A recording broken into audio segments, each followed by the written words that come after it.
our first presenters are going to be Paul and Ron. So Paul completed his bachelor's at Queen's University in Life Sciences. For his fourth year independent research project, Paul worked with Ron to develop a scoping review on the present state of psilocybin research, which they'll be presenting today. So Paul is entering his final semester of his master's at public health at Queen's with interest in addiction and mental health. And Ron is a doctoral candidate and teaching fellow at the School of Kinesiology and Health Studies. After 23 years in frontline harm reduction and community health, Ron returned to do his PhD in psychedelic medicine. His dissertation is on the therapeutic application of psilocybin. He's also a student of ayahuasca and shamanism and has an interest in public and drug policy. And so Paul and Ron, if either of you could share your slides for today. Thank you everybody for your time in attending here.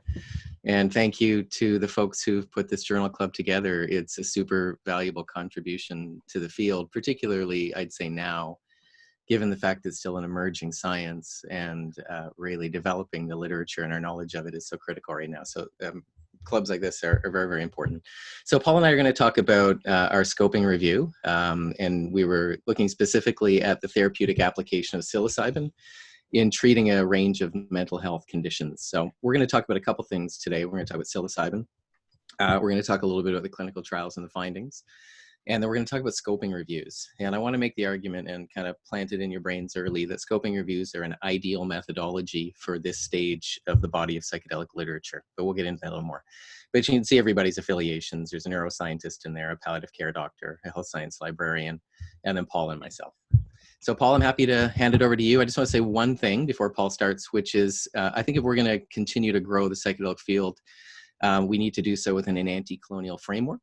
And I think one of the things we need to recognize, and particularly when we start talking about the origins of the isolation and synthesis of psilocybin, is that the original mushrooms brought from Oaxaca in Mexico, from Oaxaca de Jimenez, from Maria Sabina, there wasn't really necessarily full informed consent by the Mexican curandero, either for the pictures taken by Watson of the ceremony or the recording that some of you may have heard, and it's beautiful, and then the mushrooms itself. So Sabina went on to really regret kind of what had happened and paid a personal price, but that's just to say these medicines come from primarily indigenous practices, which we need to understand and do our work within an anti-colonial framework. So having said that, I'll hand it over to Paul to start. Okay, great. Can everyone hear me okay? Yep. Okay, perfect. Okay, thank you for that introduction. So what I'll just start with is a basic introduction into what psilocybin is. So psilocybin is the primary psychoactive compound that's found in what we know as magic mushrooms. Its structure derives from the amino acid tryptamine, which is very similar to the neurotransmitter serotonin, which is responsible for mood regulation, but also a wide variety of other functions such as memory, learning, and sleep. So shortly after ingestion, psilocybin is converted into psilocin, which is capable of binding to certain serotonin receptors, allowing the drug to exert its wide range of effects, which we'll cover later. Its affinity for these receptors can be explained by the similarities in structure between psilocin and serotonin. In terms of its history, psilocybin was first identified and isolated from the Psilocybe mexicana fungi in 1958 by Albert Hofmann, who was coincidentally the same scientist who had discovered LSD just 15 years prior.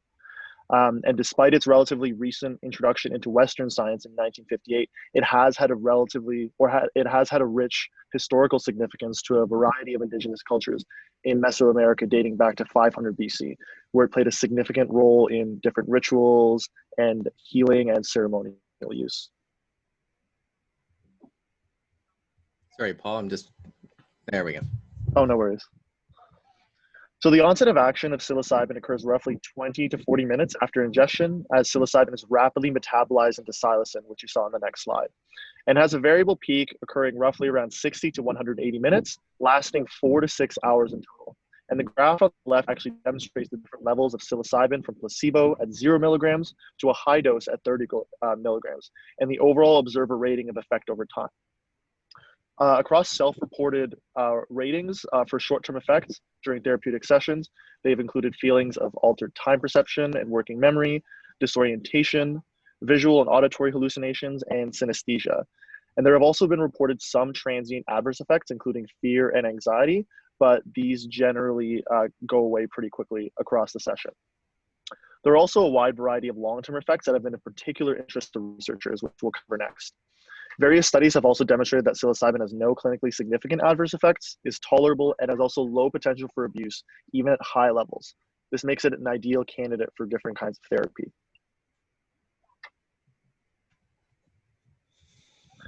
So researchers are particularly interested in psilocybin due to its potential in creating long-lasting changes that could mitigate the impact of pathological brain patterns related to conditions such as substance use disorder or anxiety or depression. And you may have already seen the image on the left, as it is quite common, and it's commonly used to depict changes in the brain during a psilocybin session. So what is actually happening in this image? Here you can see that each specific colored dot is supposed to represent a connection-rich cortical region in the brain. And that dot extends out and connects with other dots. But in the placebo group, you can see that it generally remains within the same color group. But on the diagram on the right, we see an explosion of connections that occur between these different cortical regions rather than staying within them, thereby creating a much more connections and communications across these networks. An example of a product of this greater level of communication between different regions in the brain is the idea of synesthesia, which is the ability to experience a sensation using other senses simultaneously, such as being able to hear and see music at the same time. So this explosion of connections is also suggested to be the mechanism that can potentially reset pathological network patterns. The redistribution of a maladaptive network could resolve issues such as substance use disorder, creating different patterns and orders of thought.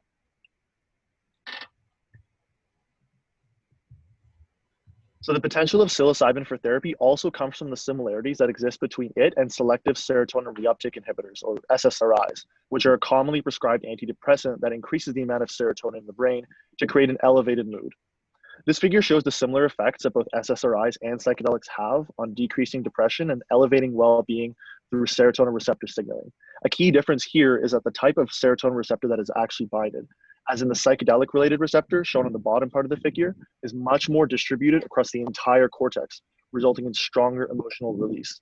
Whereas SSRIs are attributed to emotional blunting, as it is localized specifically within the limbic stress circuitry in the brain. As a result, these similarities create more potential for psilocybin as a treatment for mood disorders.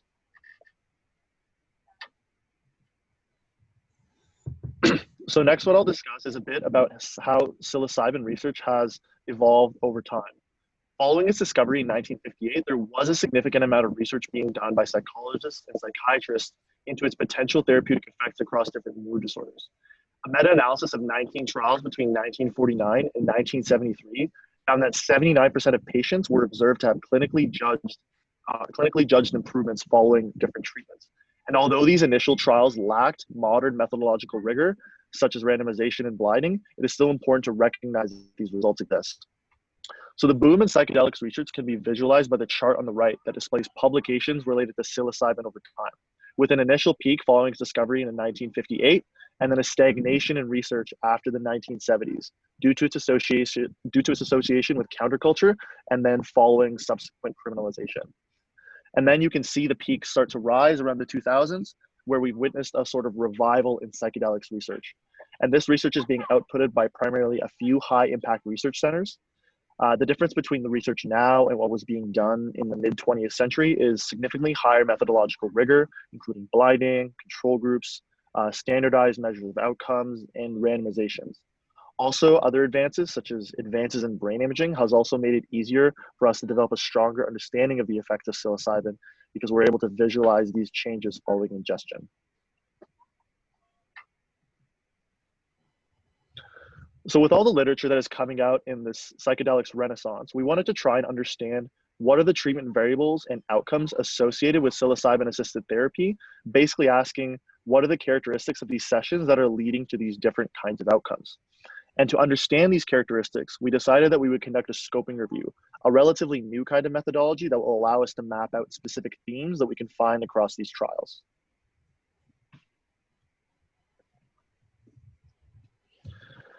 So before we move into the stages of our review, we thought it would be helpful to discuss a bit of our rationale of selecting a scoping review. And Ron kind of touched on this at the beginning.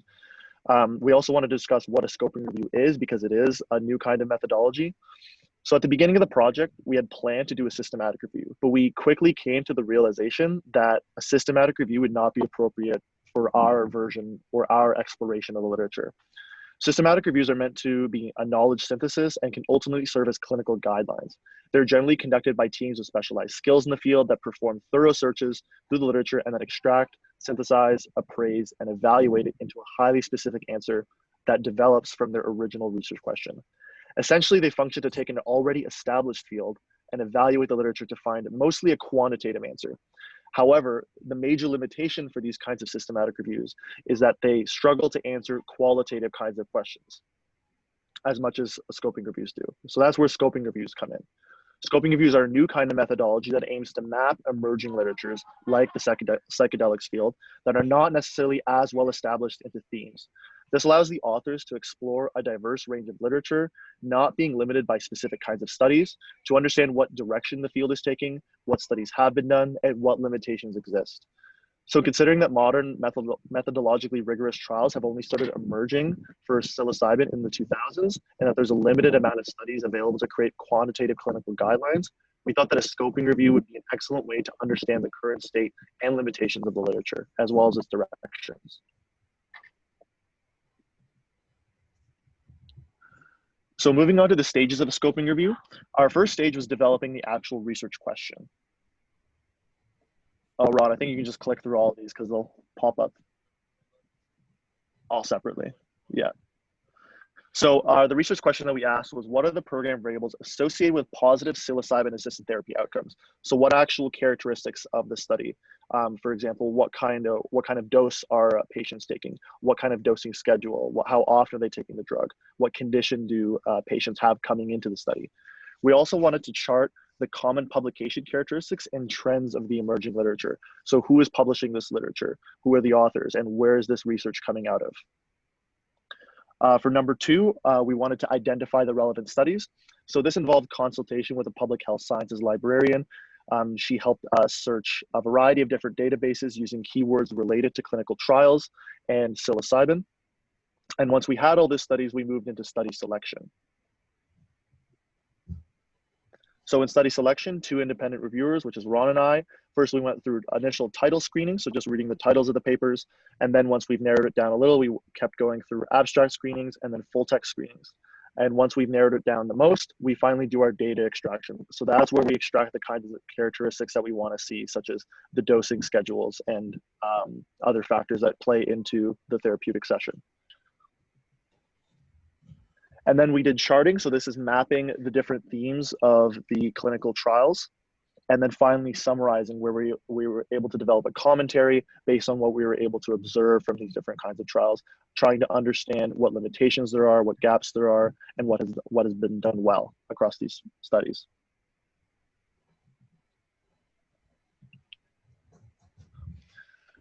So just moving into our results now, this is the standard kind of systematic review that you would read. The scoping review follows a very similar methodology where you have a certain amount of articles that you start with at the top.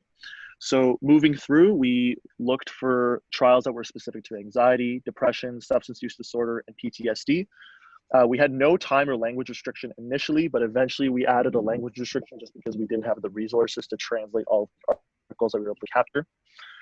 During our first screening, we found 2,000 articles, and after various rounds of screening and elimination, we were able to narrow it down to 9 different studies, 9 original studies, and then it is, sorry, that number is really small. There are 31 secondary studies that base their data off of the original trials. So we extracted patient and intervention characteristics, health outcomes, and adverse events. This initial search was done in December of 2018. Just to keep up to date with the literature, we did another search in October 2019, and we were actually able to add another new study into our results. So I'll pick up from there, Paul? Yeah. Okay, good. Thank you. I just gonna go back here, one more thing. First of all, it's always a pleasure to present with you, Paul. Thank you, very well done. The prize for the most publications coming out of an original study goes to the Carhart-Harris group. I think there were 9 or 10, if I recall correctly, Paul, publications they got out of their depression trials. And as you may know, yeah, quite a lot. Yeah, in the UK, Rucker and his group out of Imperial College are now in a stage 3 clinical trial using psilocybin for depression. So overall, when you look at clinical trials, in order to get regulatory drug approval, you go through stage 1, stage 2, stage 3. What we primarily found were stage 1 and stage 2 trials that are looking at safety, tolerability, and preliminary indications of efficacy. By no means did we find the literature advanced or robust enough to prove psilocybin as a proven treatment effectiveness for a heterogeneous range of clients, because the inclusion criteria were so strict. There's methodological issues with at least half the trials. A lot of them are open label. So while the results are exciting and promising, I think we need to recognize that sometimes, as much as I'm a believer and supporter of the hype, we need to continue to build the evidence to support it, because we're yet to really advance and prove treatment effectiveness for psilocybin. The minimum effective dose and the maximum tolerated dose of psilocybin have yet to be established. Pretty much everybody in these trials used the same dosing kind of modality for the most part, which is equivalent to about 4 grams of dried mushrooms. And they all used a peak psychedelic therapy model, individual therapy, a lot of preparation, a lot of support. So we need to look at kind of other forms, but I'll get to that in a minute. So in terms of the study summaries, you can see summaries of the 9 trials. Marino's trial on obsessive compulsive disorder happened in 2006 and kicked it off. Probably the ones you're most familiar with are Matt Johnson's from Johns Hopkins, Roland Griffin's from the same institution. They've done a wonderful job developing the early psychedelic and psilocybin science. The Bogenschutz articles on treating alcohol use disorder are super interesting. And then Ross and his work with terminally ill in New York, that's a very compelling trial. That was randomized, double-blind crossover, very strong methodological rigor. Carhart Harris is, of course, a rock star in the field and is brilliant for his theories based on these small trials. The original, I think they had 9, and they went to 19, I think, if I recall correct, in the depression trials he looked at. And then the most recent would be Anderson et al. It's a demoralization due to long-term AIDS diagnosis. So you can kind of see with most of these trials, they're all indicating efficacy to some degree. Psilocybin is proven to be safe, proven to be tolerable, and has some positive outcomes. So, sorry, I just lost my screen here. So here you can see the kind of timelines for psychotherapy and psilocybin sessions. This is a graphical representation of what these studies would have looked like in terms of dosage. I'm particularly interested in dosage when it comes to psilocybin. It's important to remind you, these are all using synthetic psilocybin. They're not using the whole biomass. The whole biomass contains other tryptamines, as well as its recently discovered phenylethylamines, which is more of an amphetamine type structure in the whole biomass, which is thought to create some of the anxiety that people get on magic mushrooms. But these are all using synthetic psilocybin, which I've not experienced, but everyone I talk to says is very much like the real deal. But you can see the dosing schedules based on these. The green kind of bars are the dosing sessions, and they're almost in every case except for Marino, prefaced by a fair amount of psychotherapy, and it's that preparation phase that is so critical to the PSI model of psychedelic assisted psychotherapy. So preparation, session, integration. And one of the things you'll notice when you look at these trials in depth is that the participants, who are all highly screened, tend to be a relatively homogeneous, high-functioning group, tend to be older as well with past psychedelic experience. They all start to do well immediately entering into the trials, and it's thought that the support and the psychotherapy, that contact alone is enough to at least create some kind of gains in people even prior to dosing. So just a little bit more in terms of the trials themselves. You can see gender distribution isn't always as equal as we'd like it to be. In terms of race and class, it's very homogeneous as well. It tends to be upper middle class, predominantly white. So we don't have a lot of diversity represented here. The inclusion criteria are quite strict. You will not be included in any of these trials if you have a first-degree relative with a significant mental health disorder, including bipolar, which I've always found interesting, or if you yourself have had significant or serious mental health issues in the recent times.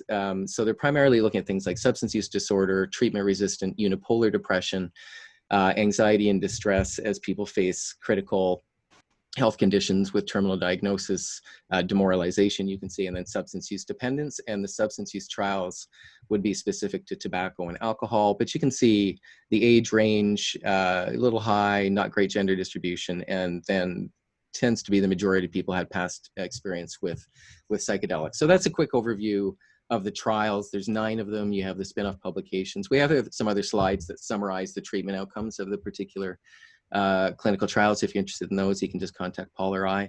But when you look at the qualitative analysis, there were some, 6 themes that were most apparent. And I have to say that as we develop our own expertise at Queen's in scoping reviews, and the difference between a narrative review and a scoping review is all about the methodology and the rigor. Any of us can read a whole lot of articles and try to summarize it.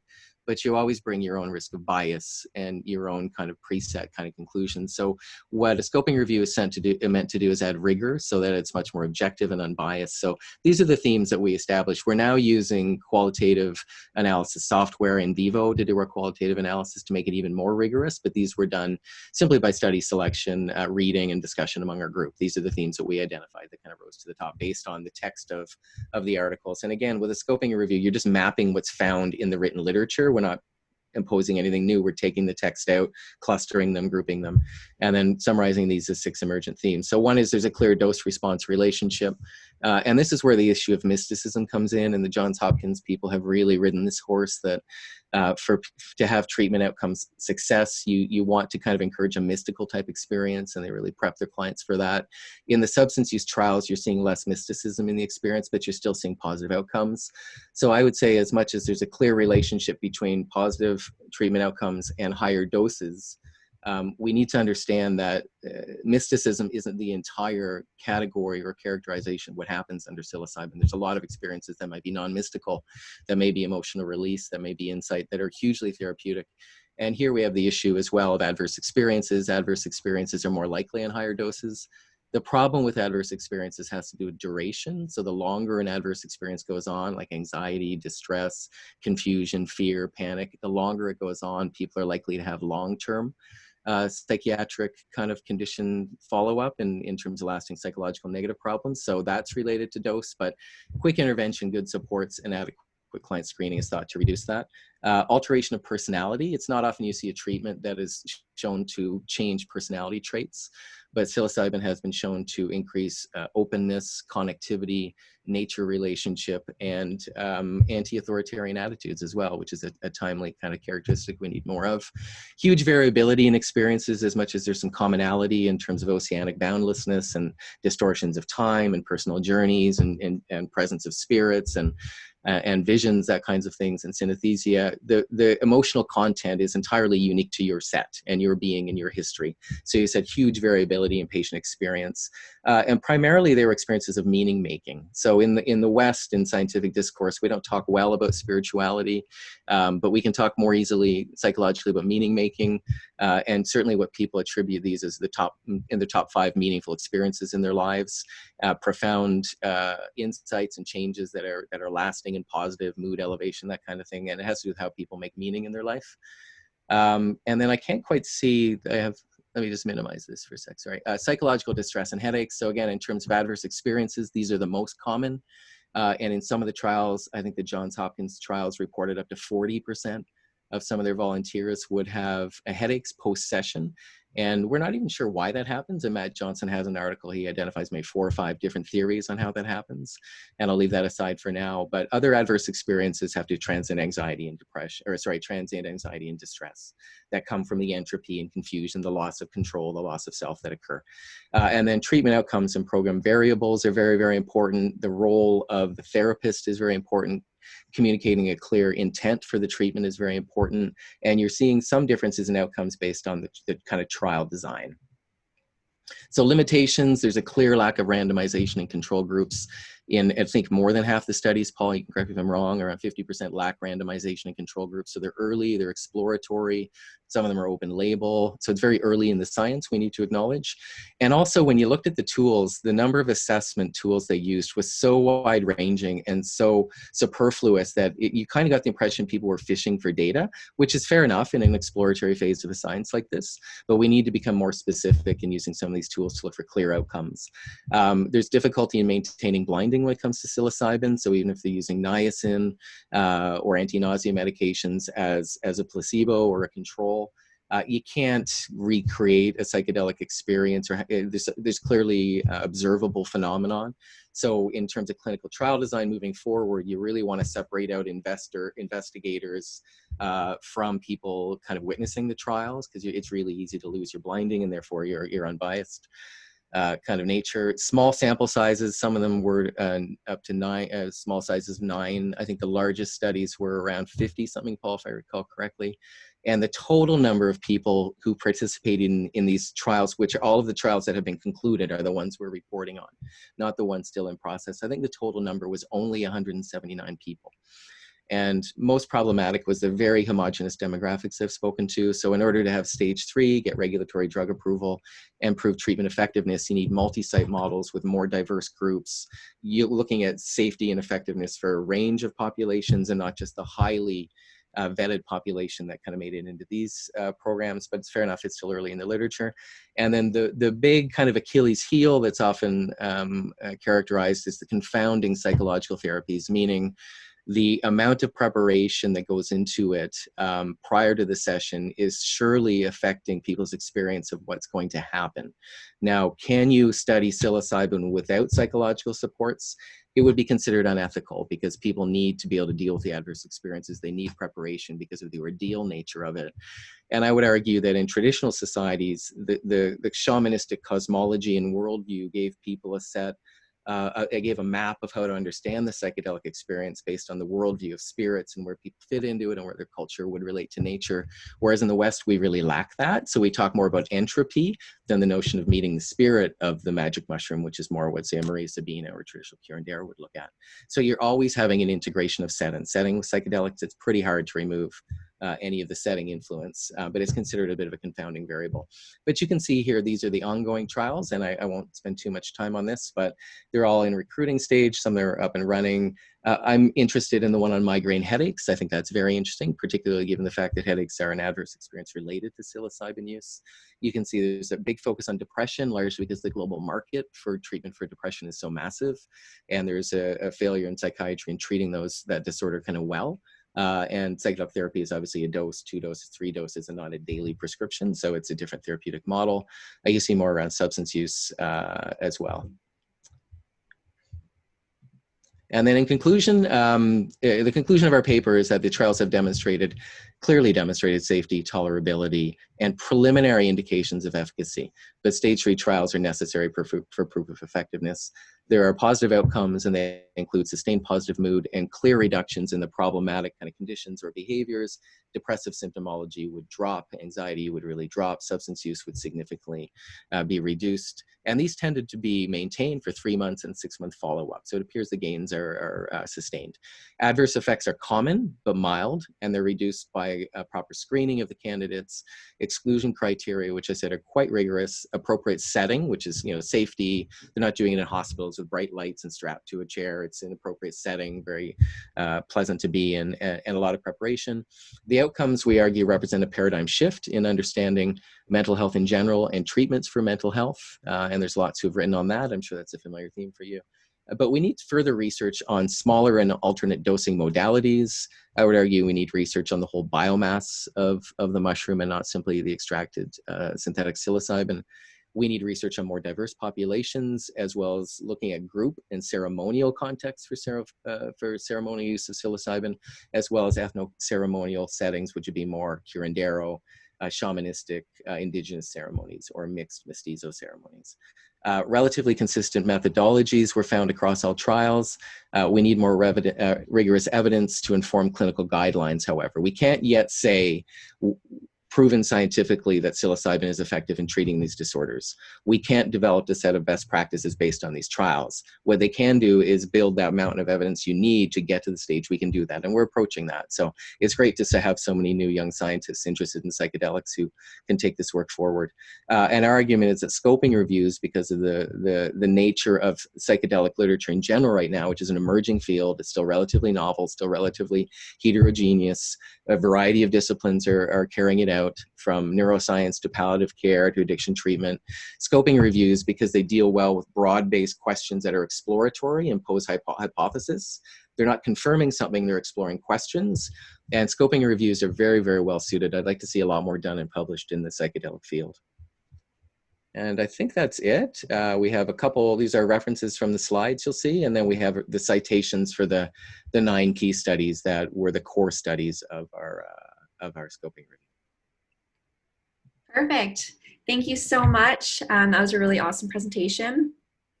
Just looking through the Q&A here, I'm just going to ask a couple audience questions. So the first one here is, can you elaborate on the variability of the inclusion criteria? Were there any major differences, or were they fairly similar as far as inclusion criteria goes? Funny you should ask. I have a table summarizing all this. Perfect. When any of you do your PhDs, just remember the comps are the most impressive and important phase because you dive really, really deep. So I did a whole comp question and a 30-page paper on adverse experiences and inclusion and exclusion criteria. And I think I grabbed the wrong paper, but I will just go off the top of my head. So the criteria for inclusion and exclusion are these are clinical academic trials, and you want to see success and you want to eliminate confounding variables like pre-existing other disorders that may bias the outcomes or condition the outcomes. So they were pretty aggressive in excluding people with any serious acute mental health issue or past history that was not related to the condition they were treating. So obviously if it's a trial looking at substance use, you're allowed to have substance use, depression the same. But they would screen out people who had other significant mental health disorders.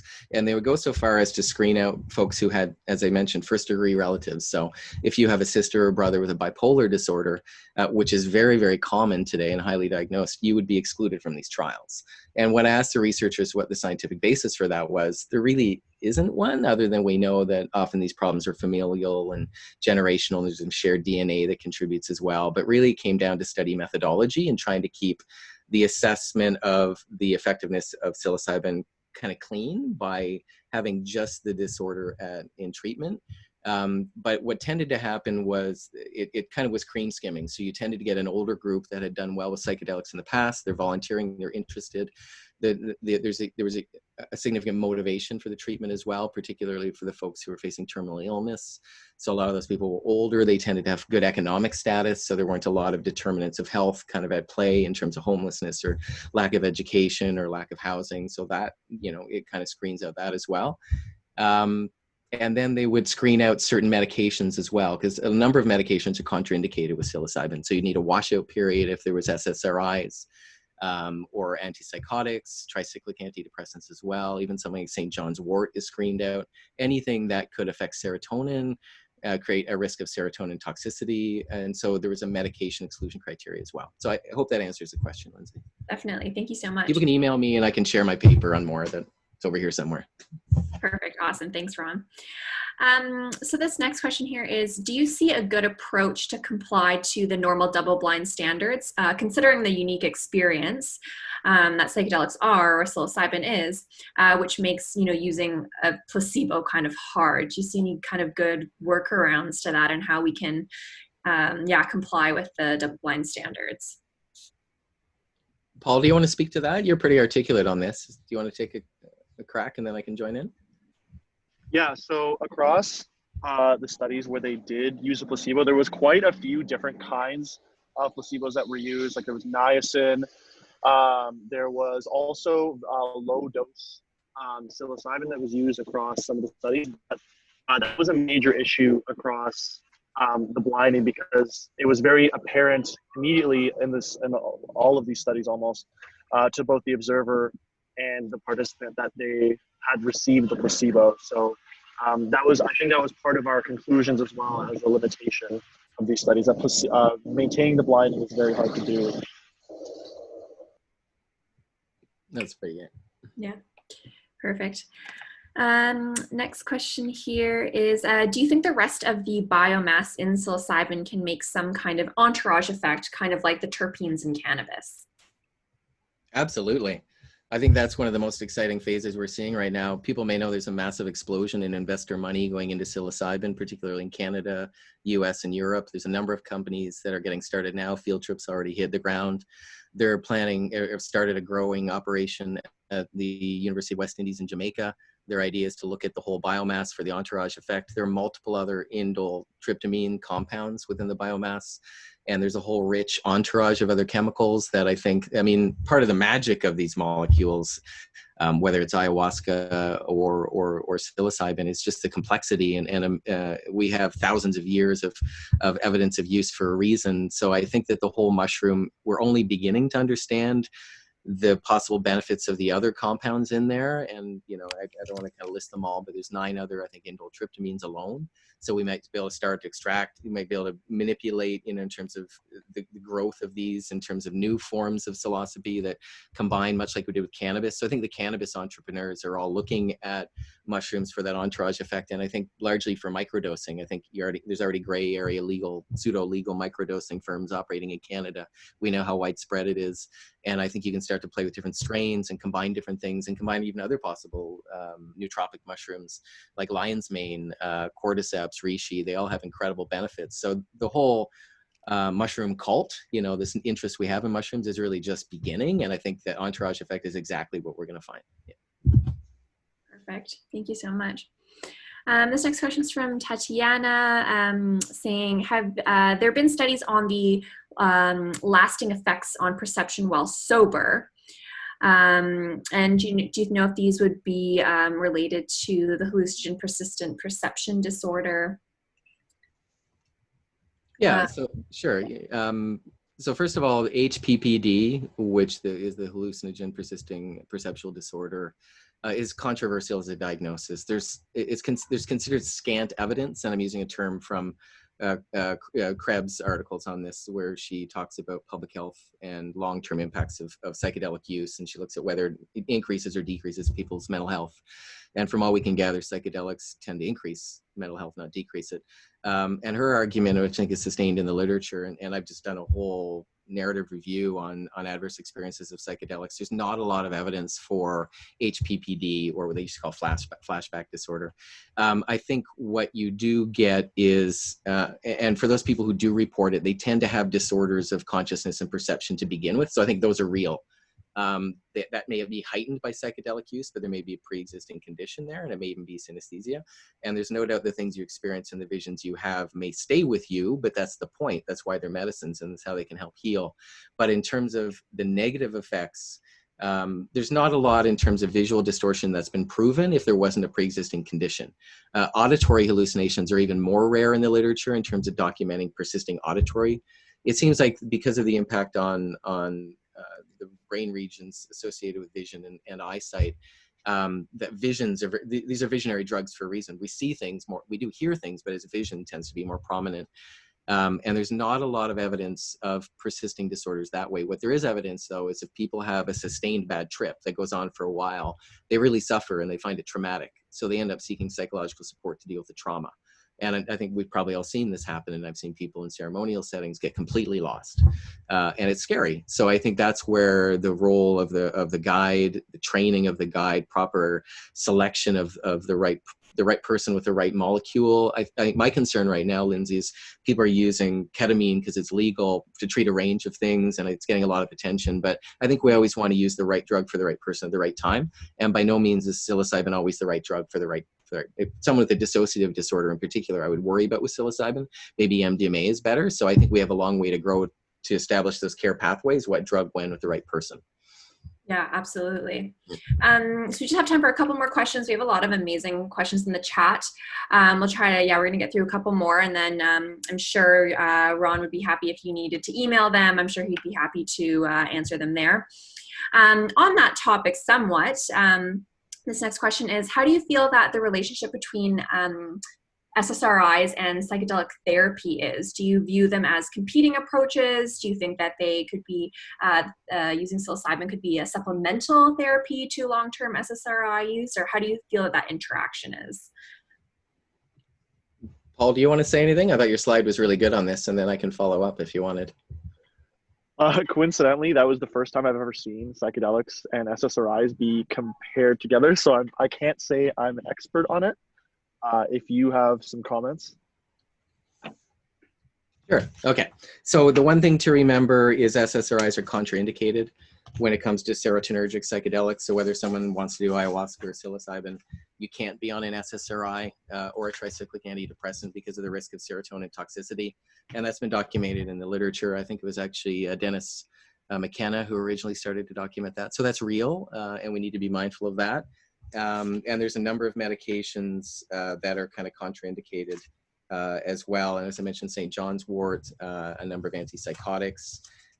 So I think that the idea of using psilocybin alongside an SSRI needs more research. Yeah, I think maybe with microdoses, small doses, and the only real risk we know, and again, there haven't really been any published clinical trials yet on microdosing. Yeah, and Rodham, if you're here, you probably speak way more than I can, but that's still early as well, and there might be a few that have come out. But there's recent concern that chronic microdosing can create valvular problems in the heart because of the molecular structure of some of the amphetamine type compounds in the whole biomass. So I think we need to understand more about these drugs before we start recommending them, particularly with people who have a prescription profile that has things that are already serotonergic or affecting dopamine as well. So I think we still got a ways to go to find that out, Lindsay. A small dose may very well be tolerated by someone on SSRIs, but I wouldn't be able to say that clinically. Perfect. And so we're just going to lead into the last question now. And interestingly, it actually links quite well to this one. So this last question here is from Robert. And it's, do any of these studies, or even in your own opinion, ever mention the possibility of microdosing mushrooms over a long period of time and that potentially achieving the same impacts as a full dose? That's super interesting. So before I go on, I just found the list of exclusion criteria. So I'm just gonna read this quick because people have asked about that, and then I'll get to that. So exclusion criteria, psychiatric include psychotic disorder, suicidality, history of repeated violence, obsessive compulsive disorder, substance dependence, severe anxiety, dissociative disorder, anorexia, bulimia, first degree relatives, pregnancy, breastfeeding, uncontrolled hypertension because of the effect of magic mushrooms on the heart, as I mentioned, in particular the valves, serious neurological or liver damage. And then the medications that are contraindicated include current SSRIs, tricyclic antidepressants, lithium, haloperidol, antipsychotics, MAO inhibitors, fluoxetine, benzodiazepines, and things like St. John's wort. So I just wanted to get to that. So is there a cumulative effect of microdosing? I don't know. I'm not an expert on microdosing. In terms of my understanding of psilocybin, again, it's really important for me to say really clearly, the scientific literature has not established the minimum effective dose or the maximum tolerated dose of psilocybin. Coming out of the 60s, everybody used around that 4 gram, 5 gram mushroom, converted it into synthetic psilocybin because that's what people were using recreationally and having a good trip. You have the stages of trip, and that's what gets you into that visionary realm of possible mysticism. My experience is a lot of people need smaller doses. And I think the trials generally, I think 4 grams is too much for a lot of people. But for many people, they could tolerate it. But for other people, you could do a lot with a smaller dose. But that's still to be determined. So in terms of microdosing, which is subperceptual and subclinical, I'm not an expert. But in terms of my reading of the literature and people I've talked to, there is a benefit as you go through this over time. I don't know if it is the same as that sudden cathartic shift that happens in peak psychedelic therapy, which is about big behavioral changes quickly, transformation, leaving behind substance use disorder, having new insights into yourself. I think microdosing has more gradual daily benefits, and a lot of the veterans that I know who were into psychedelics are microdosing. They don't want big doses because they have already intrusive kind of psychotic type symptoms due to their PTSD. So they do really well on microdosing, and they get some of the same heart opening you get on psilocybin. They get some of the same personal insights, but they're not in that visionary space or the psychedelic space. So I think microdosing is going to be proven to be a nootropic. It's going to help. It helps our brain. It helps us emotionally. And then there's mid-range dose, so above microdosing, but still low dose. I know a lot of people who microdose, but it's actually low doses because microdose is subclinical. So if you're having effects and you're having a hard time on microdosing because you're at work, you're on too high of a dose for a microdose. You're dosing something else. And I think there's room for that as well, because some of the emotional difficulty you have really forces you to focus on your practice, your meditation, your mindfulness, your insight, your spirituality. So people I know who use low doses have a lot of practice work they do during it. It makes them better in terms of their own personal self-care. So I think there's a range of things we still need to explore. It's still early, which isn't discouraging. I think it's super exciting. So for everyone on this call, if you're interested in psychedelic research, there's a whole world to discover out there. And there's going to be a lot of funding coming down the road. And the science is still really, really new. The hype really, we can't justify the hype yet with the science. I believe in the hype and I promote it, but we still need to develop that body of evidence to support it. And that's one of the areas I think we need to do better on.